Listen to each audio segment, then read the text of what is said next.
Quer duplicar o valor da sua assinatura? Agora assinar o Observador dá acesso a todos os conteúdos e benefícios e ainda há uma anuidade ACP Bronze grátis.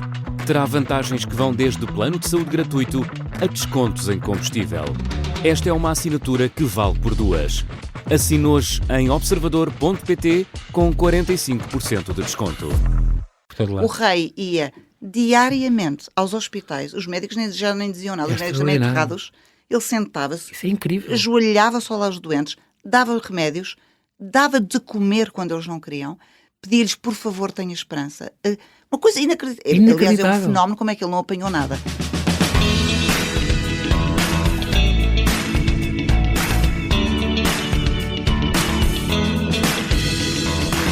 Foi o nosso primeiro rei verdadeiramente moderno. Menino prodígio, Dom Pedro V subiu ao trono há 170 anos, quando a mãe, Dona Maria II, morreu no parto do 11º filho.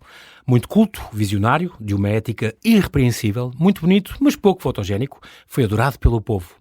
Esta vida que a jornalista, professora e autora Isabel Machado nos traz em Dom Pedro V, o Bem Amado, o sétimo de uma série de biografias históricas e a segunda de um homem, depois de outro Pedro, o infante Dom Pedro das 7 partidas, membro da ínclita geração.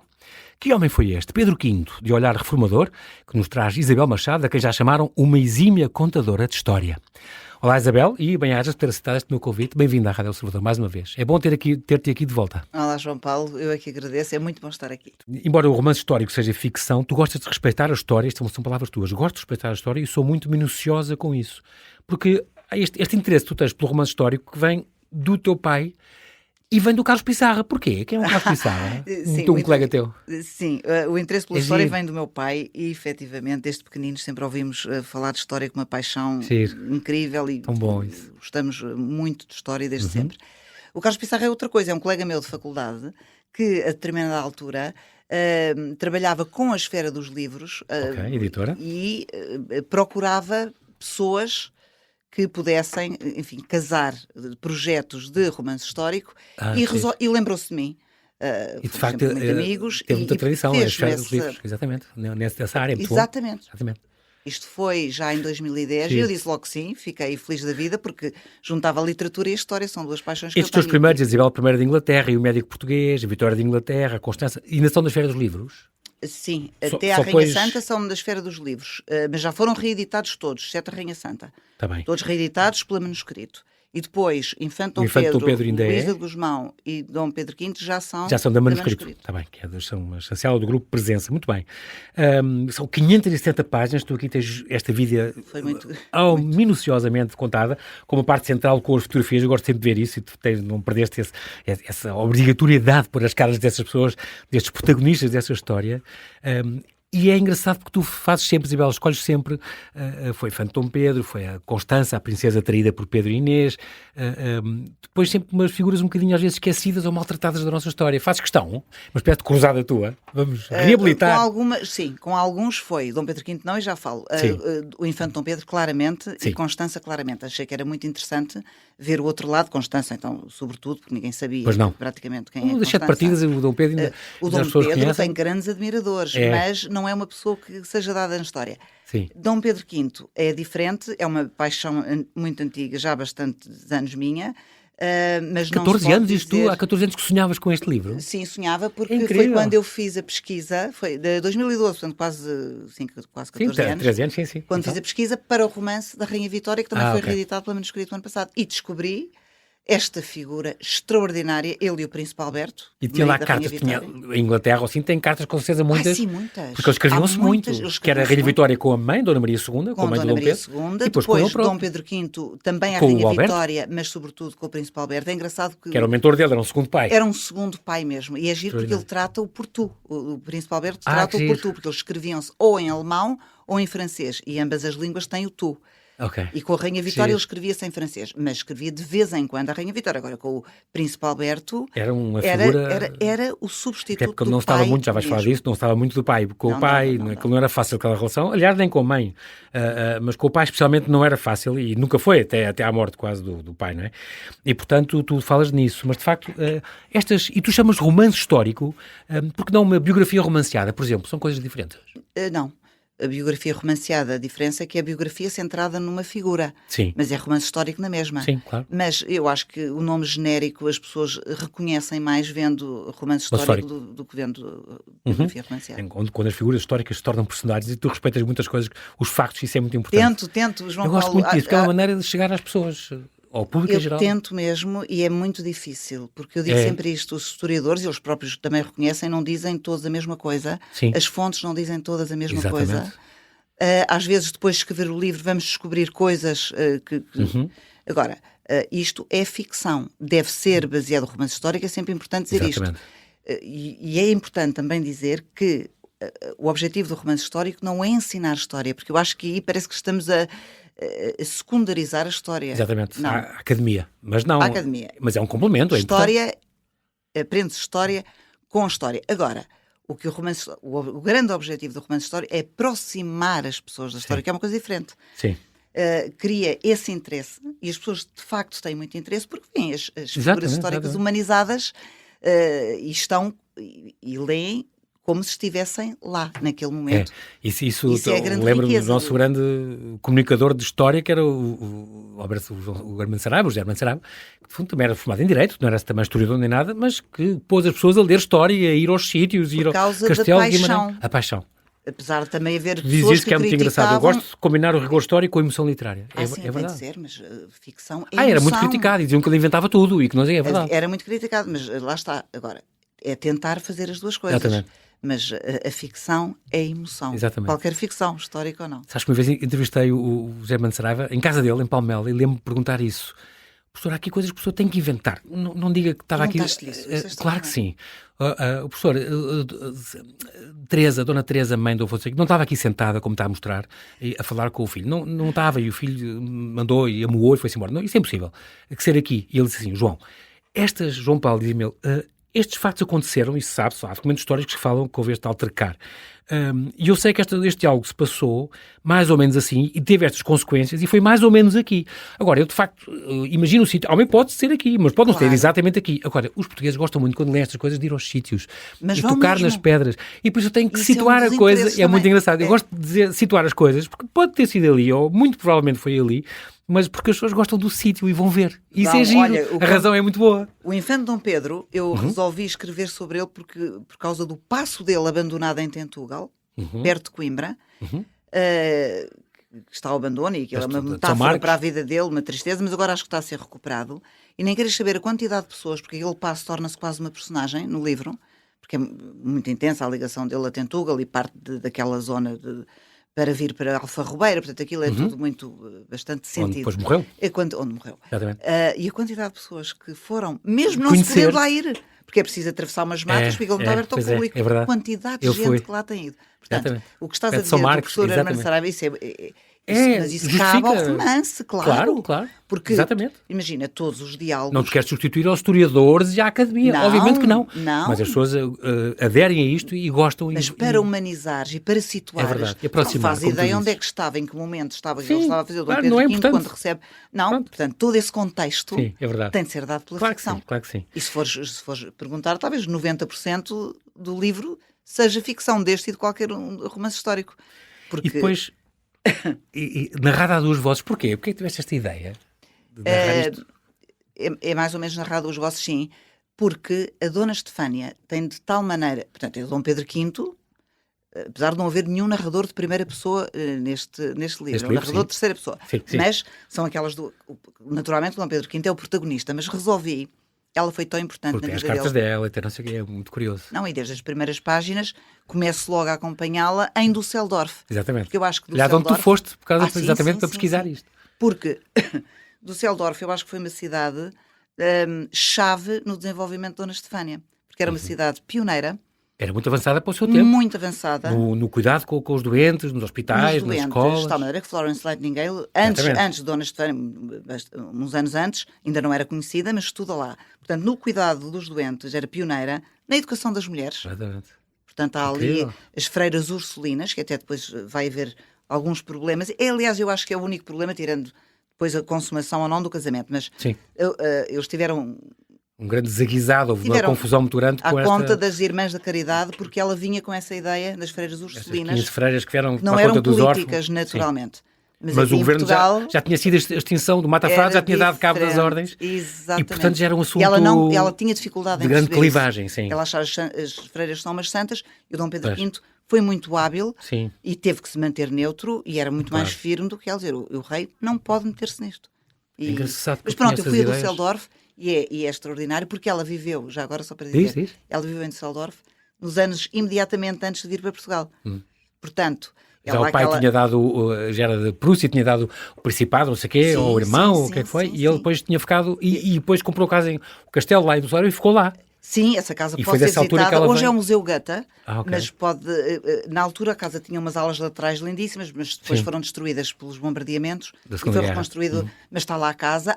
E uma coisa engraçada, Düsseldorf tem ainda quase o culto de Dona Estefânia.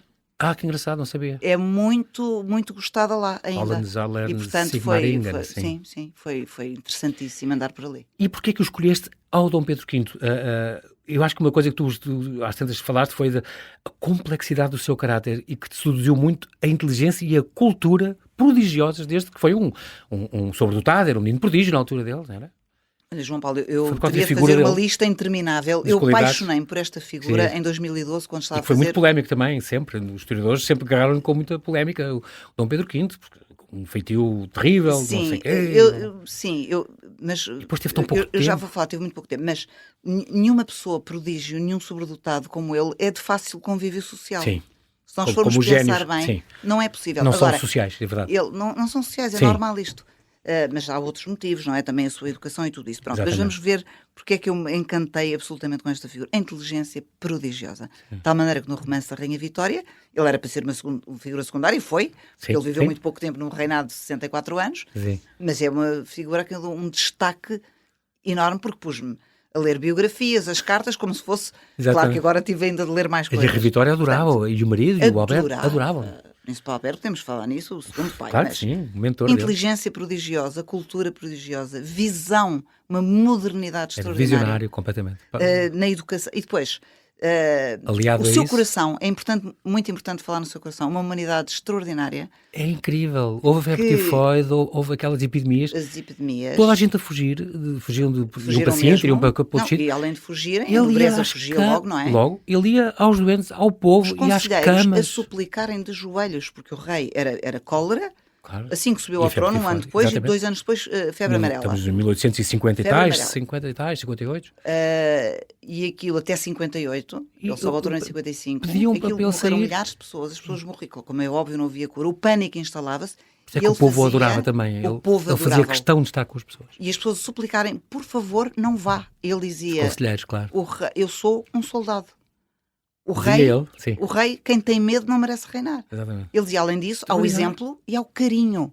E então ele ia, isto é extraordinário. É engraçado. Ele ia, o centro da pandemia, da epidemia, agora exatamente. A nossa, da epidemia era o Hospital de São José, que já existia, mas às tantas, de tal maneira que as pessoas estavam espalhadas por asilos, por casas. Por o rei ia diariamente aos hospitais, os médicos já nem diziam nada, os médicos também enterrados.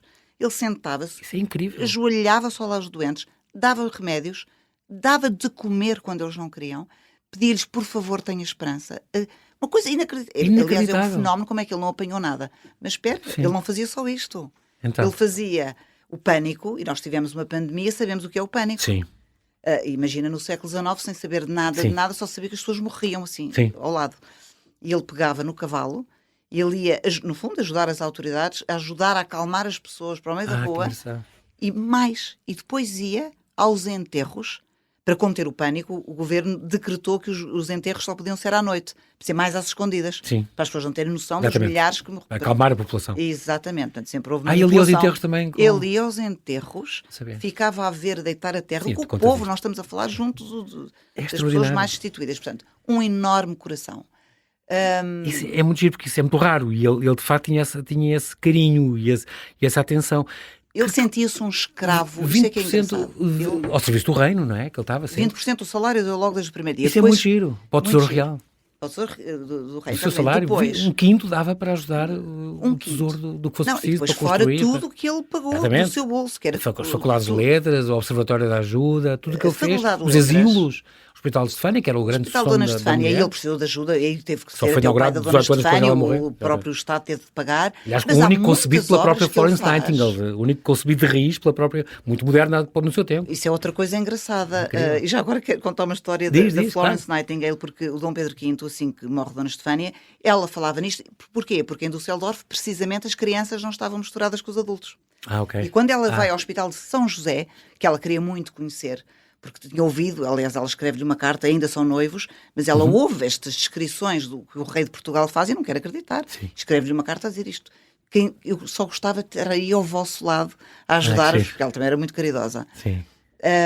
Agora esqueci-me o que é que... Da questão do hospital de Dona Estefânia? Florence Nightingale, sim. Então ele começa imediatamente a reunir... Pediátrico, porque em Düsseldorf já eram separadas as aulas dos adultos. Só pediátrico, e é preciso dizer uma coisa, é a primeira vez que é, não só de crianças, mas é a primeira vez que é feito um hospital de raiz só para esse fim. Exatamente. Em Portugal.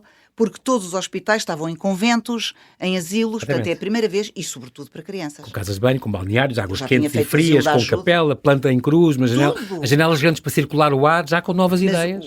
Uma das coisas geniais de Dom Pedro V é que ele, quando se metia nas coisas, e metia-se em muitas, ia ao mais ínfimo pormenor. Desde a refrigeração, o saneamento, os solos, ele sabia de tudo e mais alguma coisa. Portanto, ele quando envia ao Príncipe Alberto, ele pensa, quem é que o pode ajudar? É o Príncipe Alberto, claro, o seu pai. Exatamente. Que manda ao seu próprio arquiteto pessoal do Príncipe Alberto, um inglês, que é ele que... Exatamente. E depois ele escreve uma carta, porque havia a maneira... Quem é que vai cuidar das crianças? E Dom Pedro V, não, eu quero um corpo profissional, não quero freiras. Sim. Até isso ele tinha visão. Porque estas freiras que estão cá, as Irmãs da Caridade, é um escândalo tremendo. Um dia destes vão-se embora e foram. Sim. 3 meses depois dele morrer, acabaram por haver um decreto para...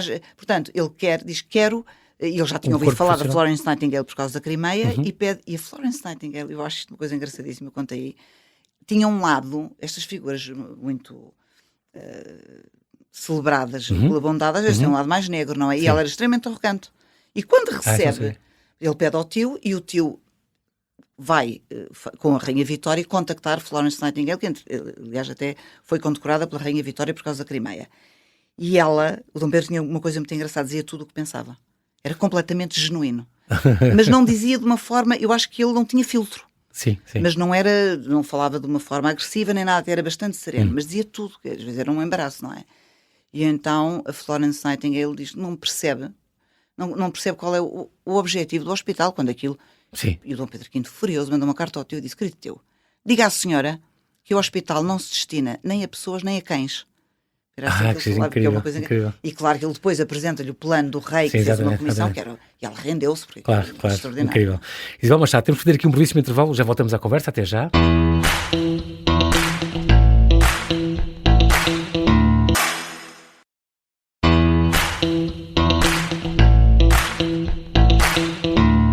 Estamos a conversar com a jornalista e professora Isabel Machado. Ela traz o seu 7º romance histórico, a vida de Dom Pedro V, o bem-amado, um rei culto, visionário e adorado pelo povo, que viveu uma trágica história de amor com a sua princesa alemã Estefânia. Vamos aqui falar deste nascimento, portanto, estamos a falar deste livro, que já falámos porque é que o escolheste. Ele nasceu em 16 de setembro de 837, no Palácio das Necessidades. O nome inteiro é Pedro de Alcântara Maria Fernando Miguel Rafael Gonzaga Xavier João António Leopoldo Vítor Francisco de Assis Júlio Amélio, pronto, Bragança depois, um dos reis mais queridos dos portugueses, é aquele rei muito bonito das notas de 5 contos no meu tempo. Era muito, tu lembras-te dessa, eu também lembro perfeitamente. Era o rei muito bonito, mas ficava horrível nas fotografias porque era muito tímido, então punha cara de poucos amigos. E que, por exemplo, o povo tinha esta coisa da caixa verde, já é tão bonito isto, ele tinha, mandou pôr à porta do Palácio das Necessidades, do lado de fora, uma caixa verde onde as pessoas... podiam diretamente fazer pedidos ou comentar coisas. Portanto, só o rei tinha a chave. Só ele é que tinha a chave e era a caixa de correio à porta do palácio, onde toda a gente podia ir pôr as cartas. Havia uma caixa de esmolas normal que já havia, dos pedidos de ajuda. E depois, ele queria inteirar-se através do povo. É tão bonito isso. E então qualquer pessoa... Anonimamente, quem quisesse. O governo ficou de cabeça perdida, não é? Porque como ficava com ele muitas vezes, porque ele dizia exatamente o que é que deviam fazer. Os opositores começaram a pôr pedidos impossíveis e tal, para ele não... Sim, não era? E que chegou a receber ameaças. A ver se ele largava a caixa, mas ele nunca largou a caixa. Porque mas é uma coisa muito curiosa, é um gesto muito curioso. Uma ligação... Ele via-se como um cruzado para salvar Portugal e os portugueses. 70% de analfabetos, pobreza generalizada. E ele, tinha havido guerras civis, tinha havido... Ele dizia, um rei... Guerra Peninsular, tinha sido muito complicado. O país estava depauperado completamente. Completamente. Ele diz, um rei existe para servir. Isso é a coisa que eu também adoro nele, e que há bocado não falei, é o sentido de missão, serviço de entrega absoluta. Ele era mais velho de 11 irmãos, a relação com os pais era muito complicada. Ele tinha uma má relação com o pai, sobretudo Dom Fernando de Saxe-Coburgo-Gotha, sobretudo depois de enviuvar, depois também morrer, não é? Morreu no parto. Em criança, Dom Pedro V, eu própria fiquei um bocadinho desiludida porque eu tinha, e continuo a ter, uma enorme admiração por Dom Fernando II. Sim, também, o rei artista. O rei artista e que fez tanto gostou de Portugal e do património. Pelo nosso património, com o seu próprio dinheiro, desde o Palácio da Pena, a recuperação de património que ainda estava degradado do terremoto e que estava ali ao Deus dará, inclusivamente os próprios Jerónimos. Exatamente, tinha o convento lá em cima, onde começou. Educa aqueles filhos primorosamente, como um soldado, no caso do primogénito, um homem cultíssimo. Porém, tinha um lado muito frívolo, gostava de sua vida noturna. Sim. E assim que a mulher morre... Os artistas, os boémios, era. Boémios, tudo isso. E era muito egoísta. Assim que morreu a Dona Maria II, Dona Maria da Glória. E assim que morre Dona Maria II, passado uns meses, ele começa a sair e a desligar-se dos filhos. Tanto que Dom Pedro V fica horrorizado, porque ele viveu na admiração absoluta do pai até ficar ser rei. Sim. Ele foi rei com 16 anos, mas não podia ser, só pôde assumir aos 18. Dom Fernando é que foi regente durante 2 anos. Naqueles 2 anos ele começa a ver, mas quando ele fica rei, mesmo com Dona Estefânia, tinha uma relação difícil, porque ele, de facto, não dava apoio nenhum.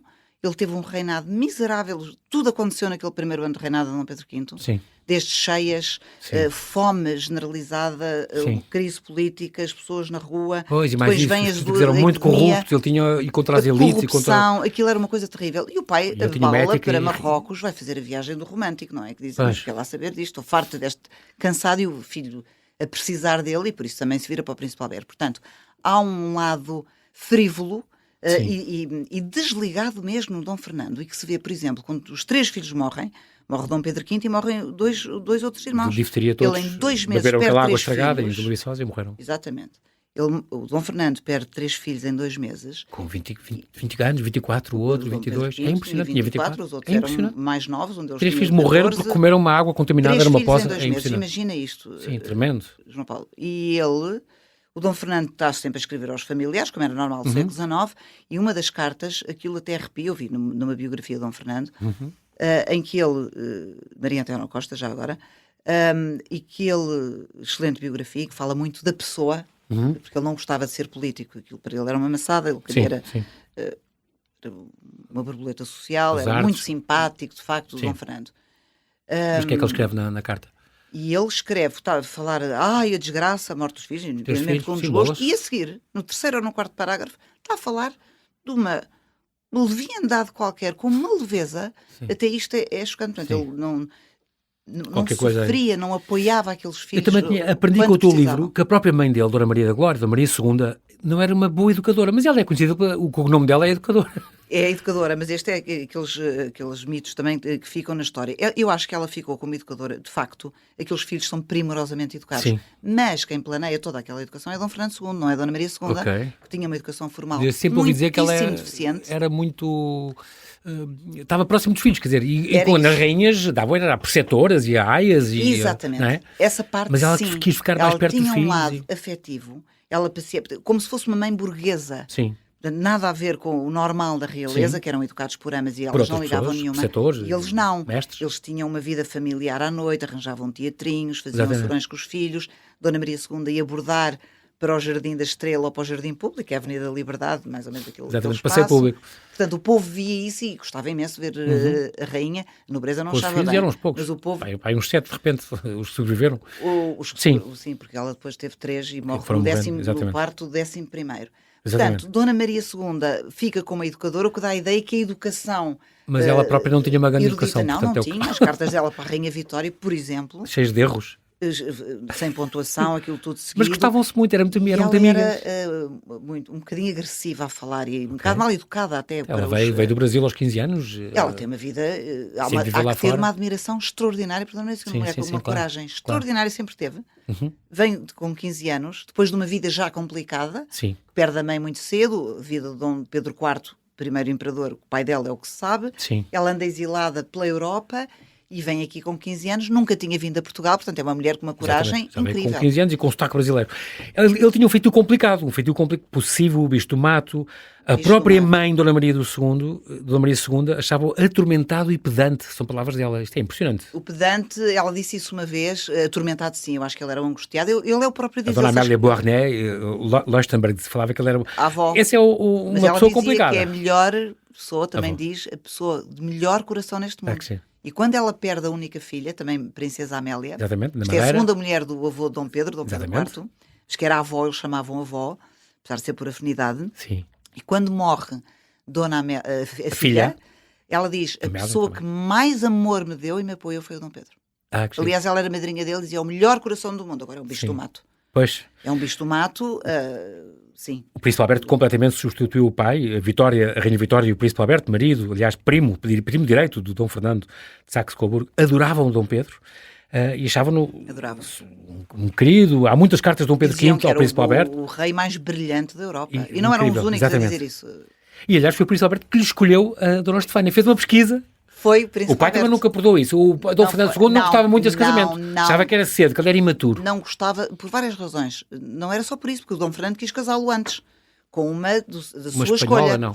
Não, isso a espanhola é mais tarde. Sim. Não, ele tenta casá-lo com a filha do tio Leopoldo de Saxe-Coburgo, que era o tio deles todos, que era a prima Carlota. Sim. Só que a prima Carlota, entretanto, já se tinha apaixonado pelo irmão do imperador austríaco, Maximiliano, e acaba por casar com ele, porque o rei Leopoldo dos belgas acha muito bem que ela case por amor, é uma coisa engraçada. No século XIX já havia esta... Exato. Essas exceções na altura, essas exceções, exato. Porque eles gostaram-se mesmo, como tenho a certeza que o pai, o Dom gostou muito da Dona Maria II, o Dom Fernando, claro que sim. Eu acho que eles tinham uma paixão assolapada pela mulher, Estefânia. Dom Pedro V tinha uma paixão assolapada pela mulher. Agora, uma paixão platónica. Depois deu em tragédia ao fim de um ano e pouco, não é? Quando ela veio, teve cá um ano e 2 meses e morreu. Mas o Dom Fernando não é visto nem achado nesta escolha. E o Dom Fernando tinha outra coisa, quem mandava em casa era ele. E o Dom Pedro V deixou-se subjugar ao pai em casa. E que deu muitos problemas depois quando ele casou, foram mudar todos para o Palácio das Necessidades, onde morava o sogro e a própria Dona Estefânia. Não saíram dali, finalmente. Quer dizer, não eles vão para uma aula um bocadinho diferente. Portanto, Dom Pedro V manda decorar os espaços muito bonitos. Aliás, ele aí que não gostava de grandes luxos, de grandes coisas, mas ele vez. Ele só gastou dinheiro em luxo com Dona Estefânia 2 vezes, a decorar e com a sua tiara, a mandar fazer a tiara. De França e coisa que ele veio, do melhor que há, de móveis e tudo. E depois a tiara dos 4.000 diamantes. Ele ajudou a desenhar aquelas flores e tudo. Está aqui no Tesouro Real. Sim. E Dom para ela tudo, é engraçado, isso é muito querido. Não gostou de nada do casamento, porque foi o príncipe Alberto disse, não, eu sou a pessoa que conhece a alma deste homem. Não vale a pena ir a inventar princesas que não vão ser felizes, nem ele vai ser feliz. Exato. Tem que ser alguém com os princípios dele, claro. O sentido de serviço dele.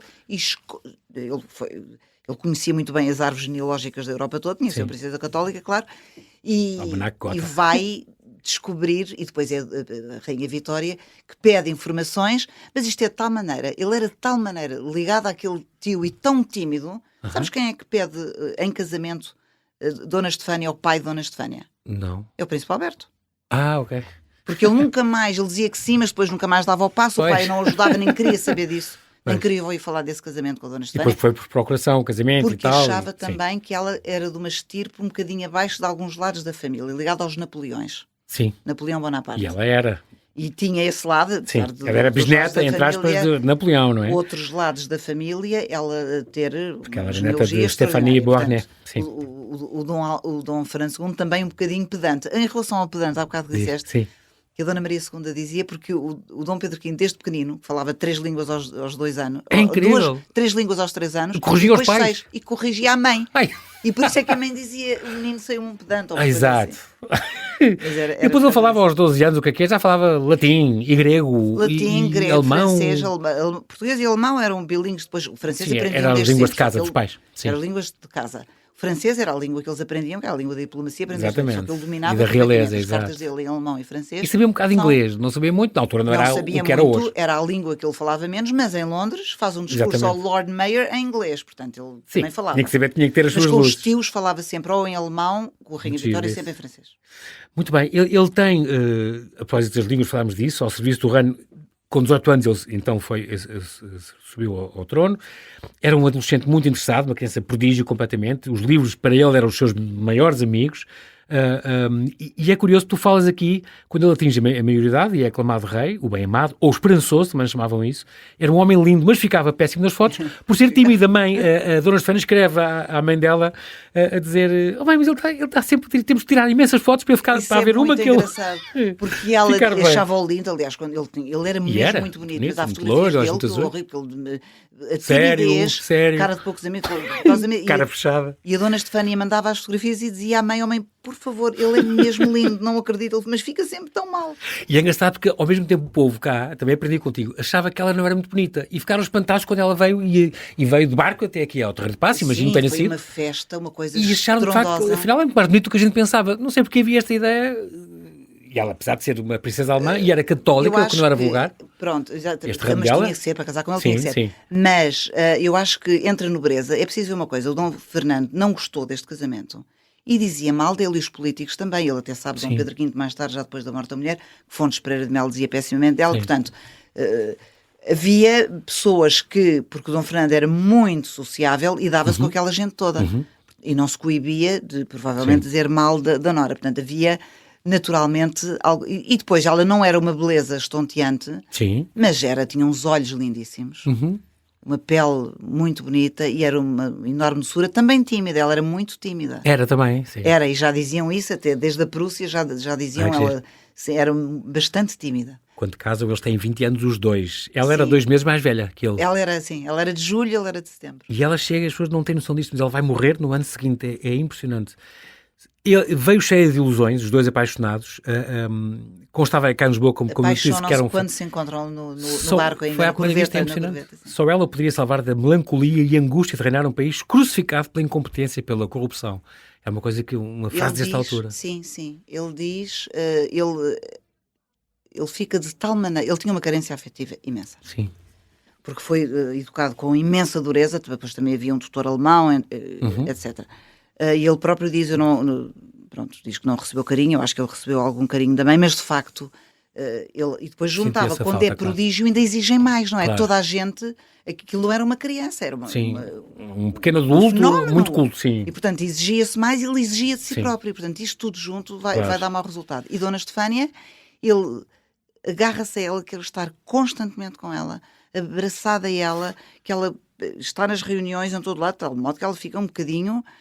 mas ela tem também uma paixão imensa por ele. Eu acho que esse casamento ia dar bons frutos, mas acho que não foi consumado o casamento. O que é que tu achas? Pois é, o chamado casamento branco. Não há qualquer indício que o rei fosse homossexual. Não, isso não. Mas que tinha ausência total de líbido, sim. Mas João Paulo, porque hoje nós sabemos... Mesmo o livro da Silva, por exemplo, chama-se... Estefânia, a Rainha Virgem, quer dizer, o próprio Ricardo Jorge em 1909 revelou o Women intacto. Porque quem fez a autópsia viu isso, 2 médicos, não escreveram na autópsia, mas comentaram entre os colegas. Portanto, essa informação passou e o Ricardo Jorge, já no século XX, fala disso por escrito. Mas, independentemente desse indício que já é importante, hoje a psicologia sabe que a ansiedade, o stress, sobretudo desde criança, matam a libido. Sim, e o que ele herdou, não é? O país complicado que ele herdou. O país complicado, o que ele se exigia a si próprio. Com o pai e com a mãe. Ele não comia tudo aquilo, uma carência afetiva, ele não tinha nenhuma experiência, ele era virgem, não tinha nenhuma experiência, não saía de casa, só trabalhava. E, portanto, isto tudo ele sublimava esse desejo, essa coisa, por a cultura, as línguas... Sim, há uma frase dele muito coisas. gira. Eu começo o livro com essa frase, antes que é uma citação dele sobre o desejo. Foi a única que eu encontrei e achei que era muito interessante, porque é ele a dizer, ele diz: toda a gente sabe que os reis têm os mesmos desejos dos outros homens. Isto é extraordinário. Sim. Tu dizes, ele não tinha desejos, não. Ele reprimiu tudo de tal maneira, até para contrariar o pai, que ele não gostava da vida do pai, do irmão Luís, portanto ele quer ser diferente. Pois, também tinha um feitio muito diferente do irmão Luís, que depois o sucedeu, aliás. Só que o Príncipe Alberto apanha com uma mulher fogosa na noite de núpcias, Sim. que se levantam no dia seguinte às 11 da manhã, e ela escreve isto tudo, escreve ao tio Leopoldo da Bélgica a contar a Rainha Vitória conta a noite. Não foi o caso. E Dona Estefânia era tímida também, Sim. e portanto... Eu considerava mais a Estefânia mais uma amiga e uma irmã do que propriamente uma esposa ou uma amante. É o que podemos pensar nisso, não é? Porque havia ali uma grande mistura de sentimentos. Ao mesmo tempo. E depois era o período romântico. Eles eram muito apaixonados. Nas letras, cantava o amor casto. Sim. Há muitos autores que endeusam a mulher ao culto da Virgem Maria. Portanto, ele lia imenso, também lia ficção. Portanto, há aqui muita coisa, uma grande confusão naquela cabeça, naturalmente. Precisaria de tempo e de alguém que enfim, falasse com ele. Ela dizia que ele não a deixava um minuto, quer esteja ao seu lado ou até sentada na mesma secretária. A Estefânia escrevia à mãe a dizer que não consigo escrever uma carta com princípio, meio e fim, ele está sempre aqui. Os jantares e as reuniões sociais, o Pedro não se comporta como um rei nos jantares e nas reuniões sociais. Evita sobretudo as mulheres e só é simpático com ela, o que a preocupa. E ela dizia que ele era, ela dizia, mas não tem muitas vezes era francamente desagradável com toda a gente, exceto quando está com ela. O desagradável no sentido, não tinha modos de rei porque não fazia conversa social, punha só um canto e portanto para ele era um tormento. Ela sofreu muito cá também. Tormento. Eu acho que ela sofreu muito, em primeiro lugar, com Dom Fernando, porque eu acho que ele foi muito difícil para ela e sobretudo não lhe deu, mas aí o Dom Pedro V devia ser imposto ao pai. Não, o sogro é que mandava na casa, como ele nunca ligou nenhuma. Presidia as refeições e chegava atrasado. O filho amoava. O filho amoava e não falava. Até no dia que receberam Dona Estefânia, ele chega atrasadíssimo ao barco por causa do pai. Ela morre em 58, foi rainha 1 ano e 2 meses, pronto, vítima de difteria. Que é mentira ter contraído em Vendas Novas, é uma coisa que depois descobriu, ela já ia doente quando foi essa viagem. Ela já sentia aqui qualquer coisa. E que as últimas palavras terão sido consolem o meu Pedro, tão bonito isso. Sim.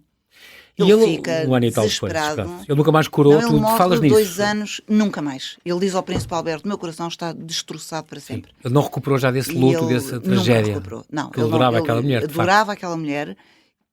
E o Conde Lavradio diz uma coisa muito engraçada. O Conde Lavradio diz numa carta ao Príncipe Alberto, porque os embaixadores também, o Príncipe Alberto estava muito metido na política em Portugal. E o embaixador de Portugal em Londres, um grande embaixador nosso, que aliás o Dom Pedro V tentou trazer para o governo várias vezes, mas ele nunca quis, não é? Quem é que o tirava de Londres para vir para esta balbúrdia? Sim. E quando Lavradio diz esta frase que é muito bonita, que é o meu rei, ou o meu soberano, foi feliz pela primeira vez durante 14 meses, mas agora está novamente sozinho. E ele não escondia o desgosto, Dom Pedro V, sim, claro. À vista de toda a gente. Tentam acabou por morrer de febre tifoide. Nunca teve intenção de voltar a casar, recusou uma aliança com a Infanta de Espanha, que dizia que era feia, mal educada. Isto é extraordinário. Não, mas depois... diziam-lhe isso, por acaso, foi a informação que recebeu e ele aproveitou também, porque de qualquer modo a criança tinha 10 anos ou 11, mas era para o comprometer, não é? Ele morreu, e o irmão, e depois o outro irmão, o povo suspeitava de envenenamento, houve motins, acusavam do Codolé e o Conde da Ponte. Era tanto que não acreditavam que fosse vontade de Deus levar aquele rei, não é? Que fazia tudo pelas pessoas e que... O que é que te surpreendeu mais? Nós agora, na despedida, Isabel, o que é que te surpreendeu mais? Como é que tu definirias, em 2 ou 3 palavras, nesta personalidade que tu estudaste a fundo? Gênio, o que surpreende e comove mais é o seu sacrifício. Ele sacrificou-se pelo reino e pelos pobres, é verdade. Era um homem belo, jovem, rico, rei. Tinha tudo para ser um reino. Tudo.